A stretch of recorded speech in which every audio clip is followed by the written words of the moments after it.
Albert Einstein foi responsável pela articulação de uma série de artigos científicos que revolucionaram o campo da física, consagrando-se como um dos mais importantes cientistas de todos os tempos.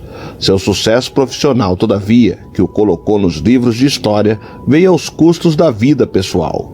Alguns exemplos dessa negligência vieram na forma de sua distância em relação ao filho a partir de certo momento de sua criação, e ainda do descaso com a própria aparência e com necessidades básicas como alimentação.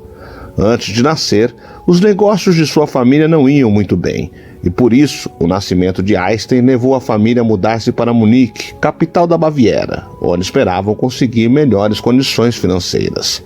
Foi nessa cidade que Einstein recebeu sua educação formal. Quando criança, não apresentava grandes sinais de genialidade, mas também não era um mau aluno. Tinha claramente uma preferência para as matérias que exigiam raciocínio lógico, como a matemática. Conheça agora a história do físico que até tentou levar uma vida balanceada, mas por vezes acabou sendo completamente tomado por seus estudos. Eu sou o Sidney Góes e você está no Placebo. Vem comigo, que no caminho eu te explico.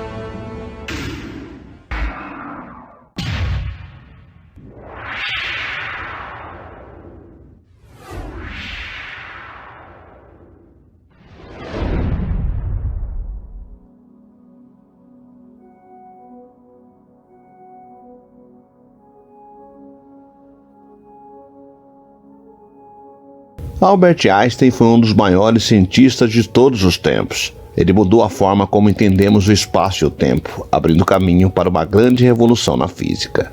Einstein sempre foi muito dedicado à sua produção acadêmica. No início da vida adulta, todavia, era capaz de balancear as diferentes esferas de sua existência de forma admirável. Em 1905, o físico que tinha 26 anos era casado, possuía emprego fixo e 2 filhos pequenos, mas parecia conseguir dar conta de tudo.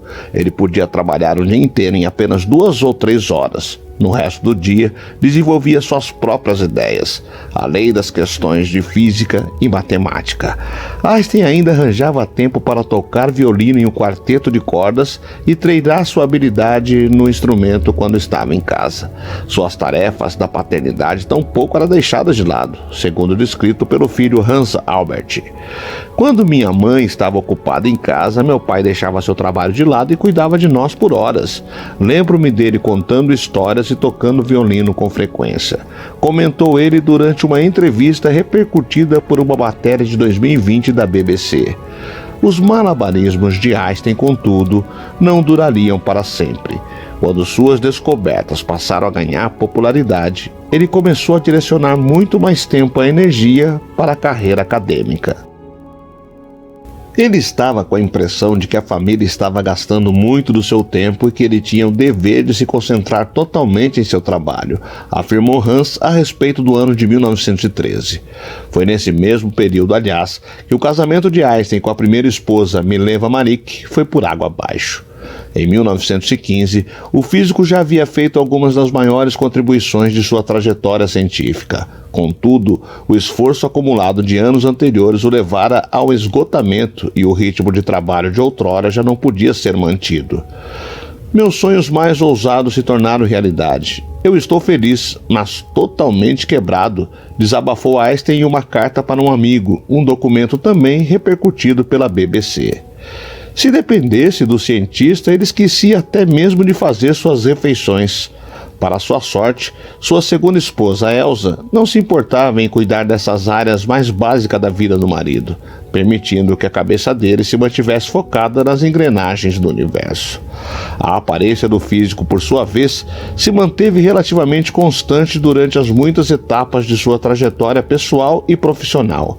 A vaidade nunca foi o ponto forte de Einstein, que era conhecido pelos cabelos despenteados e pela frequente ausência de meias, de acordo com informações do livro Einstein, Sua Vida, Seu Universo, de 2007. Rapidamente, Einstein foi reconhecido por seus pares e ganhou o primeiro cargo de professor na Universidade de Berna, em 1908, mudando-se para sua Alemanha natal em 1914.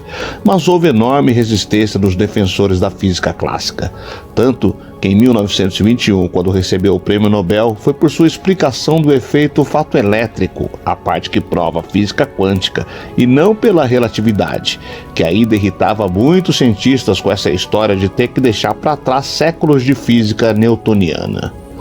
O físico tornou-se rapidamente uma celebridade internacional, a encarnação viva do supergênio. A sua foto, com o cabelo desgrenhado e a língua de fora, tornou-se um ícone pop.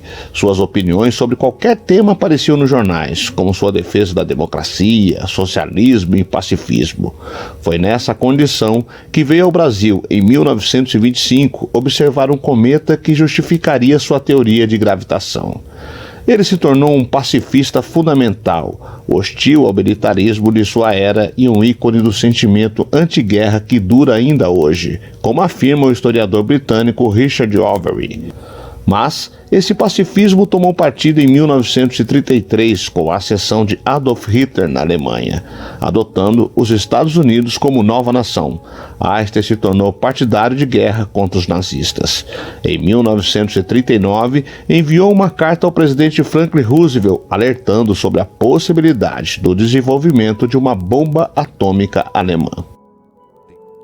O gesto deu origem ao Projeto Manhattan e daí as bombas de Hiroshima e Nagasaki. Em 1954, ele diria ao amigo Linus Pauling que a carta a Roosevelt foi o maior erro de sua vida. Em 1905 e depois, Einstein respondeu a desafios da física que não foram levantados por ele próprio. Talvez outros físicos tivessem, anos ou décadas depois, chegado às mesmas conclusões. Mas o fato de Einstein ser judeu evitou uma possível tragédia. Os nazistas batizavam a física quântica e a relatividade de física judaica. Além de Einstein, o dinamarquês Niels Bohr, outro pioneiro do universo quântico, também era judeu. No lugar da física moderna, propuseram o ensino da física alemã, a mesma de Isaac Newton. Por isso, e pela fuga de cérebros causada pela peregrinação, o programa nuclear nazista foi um fracasso.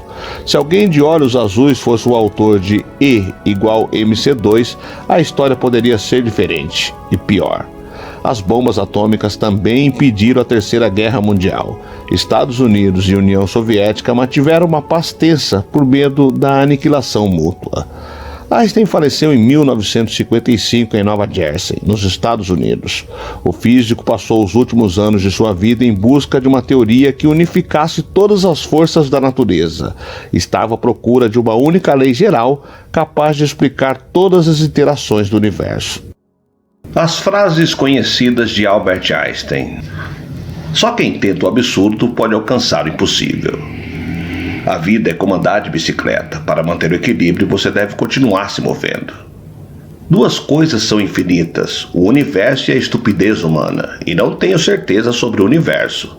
Uma pessoa inteligente resolve um problema, uma pessoa sábia evita isso. Existem apenas duas maneiras de viver sua vida. Uma é como se nada fosse um milagre, a outra é como se tudo fosse um milagre. Imaginação é tudo, é a prévia das próximas atrações da vida. No meio da dificuldade está a oportunidade. Uma vez que aceitamos nossos limites, vamos além deles. Gênio é 1% de talento e 99% de trabalho duro. A crença cega na autoridade é o maior inimigo da verdade. Quem nunca cometeu um erro, nunca tentou nada novo. Tente não se tornar um homem de sucesso. Em vez disso, torne-se um homem de valor. Ciência sem religião é manca, religião sem ciência é cega. Qualquer tolo pode saber, o importante é entender. Nunca memorize algo que você possa consultar. Que época triste quando é mais fácil destruir um átomo do que um preconceito. Não sei com que armas a Terceira Guerra Mundial será travada, mas a Quarta Guerra Mundial será travada com paus e pedras. Você nunca pode resolver um problema com o mesmo nível de pensamento em que ele foi criado. A medida da inteligência é a capacidade de mudar. Você não pode simultaneamente prevenir e se preparar para a guerra. O mundo, como o criamos, é um processo do nosso pensamento. Não pode ser mudado sem mudar o nosso pensamento. O mundo é um lugar perigoso para se viver, não por causa das pessoas que são más, mas por causa das pessoas que não fazem nada a respeito. Quem é descuidado com a verdade em assuntos pequenos não pode ser confiado em assuntos importantes. O que é certo nem sempre é popular, e o que é popular nem sempre é certo. A paz não pode ser mantida pela força, ela só pode ser alcançada pela compreensão. Se a princípio a ideia não é absurda, então não há esperança para ela. Quando a solução é simples, Deus está respondendo. Quando você tropeça no amor, é fácil se levantar, mas quando você se apaixona, é impossível ficar de pé novamente. Se você quer viver uma vida feliz, vincula-se a um objetivo, não a pessoas ou sentimentos. A sabedoria não é um produto da escolaridade, mas da tentativa ao longo da vida de adquiri-la. Só uma vida vivida para os outros é uma vida que vale a pena. Por mais raro que o amor verdadeiro possa ser, é menos que a verdadeira amizade. Deus não joga dados com o universo. A mulher que segue a multidão geralmente não vai além da multidão. A mulher que anda sozinha provavelmente se encontrará em lugares onde ninguém jamais esteve. Quando você está cortejando uma garota legal, uma hora parece um segundo. Quando você se senta em uma cinza em brasa, um segundo parece uma hora. Isso é relatividade. A realidade é apenas uma ilusão, embora muito persistente. Falo com todos da mesma maneira, seja ele o lixeiro ou o presidente da universidade. Fraqueza de atitude torna-se fraqueza de caráter. O cérebro de Albert Einstein foi roubado por um patologista que participou de sua autópsia, Thomas Harvey, o qual manteve o órgão preservado por mais de 40 anos. Os estudos feitos sobre o cérebro de Einstein mostram que o seu lobo parietal, a região do cérebro responsável pelo pensamento matemático, era 15% maior que a média humana.